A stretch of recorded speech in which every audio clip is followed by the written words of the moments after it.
You know, I've always liked Elon, and it's always very surprised. You saw the words he had for me, the words of, and he hasn't said anything about me that's bad. I'd rather have him criticize me than the bill, because the bill is incredible. And, you know, Elon's upset because we took the EV mandate, and, you know, which was a lot of money for electric vehicles.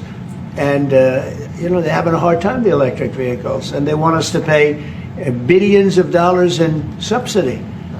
And, you know, Elon knew this from the beginning. He knew it for a long time ago. Yeah, I can understand why he's upset. Remember, he was here for a long time. You saw a man who was very happy when he stood behind the Oval desk, and even with the black eye, I said, "Do you want a little makeup? We'll get you a little makeup." But he said, "No, I don't think so," which is interesting and very nice. He wants to be who he is, so you could make that statement too, I guess. Look, Elon and I had a great relationship. I don't know if we're well anymore. I was surprised because you were here. Everybody in this room practically was here as we had a wonderful send-off. He said wonderful things about me. You couldn't have nicer. Said the best things. He's worn the hat. Trump was right about everything. And I am right about the great, big, beautiful bill. We've done a great job. Elon knew that. Elon endorsed me very strongly. He actually went up and campaigned for me. I think I would have won. Susie would say I would have won Pennsylvania easily anyway. But I'm very disappointed because Elon knew the inner workings of this bill better than almost anybody sitting here, better than you people. He knew everything about it. He had no problem with it. All of a sudden he had a problem.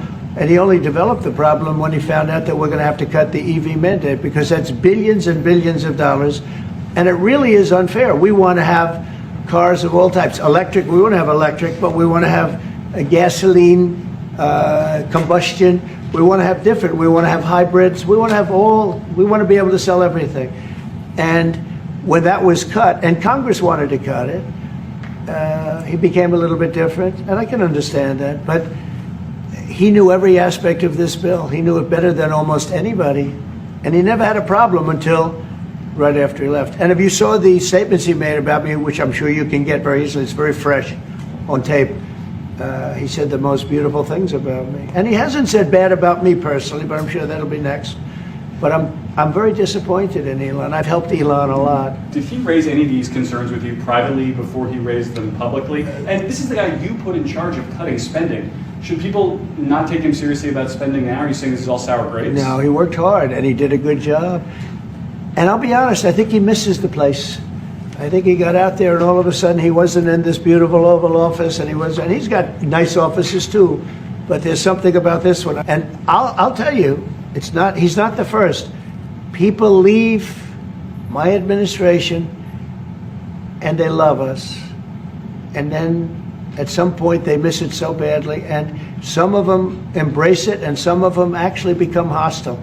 I don't know what it is. It's sort of Trump derangement syndrome, I guess they call it. But we have it with others, too. They leave, and they wake up in the morning, and the glamour's gone. The whole world is different, and they become hostile.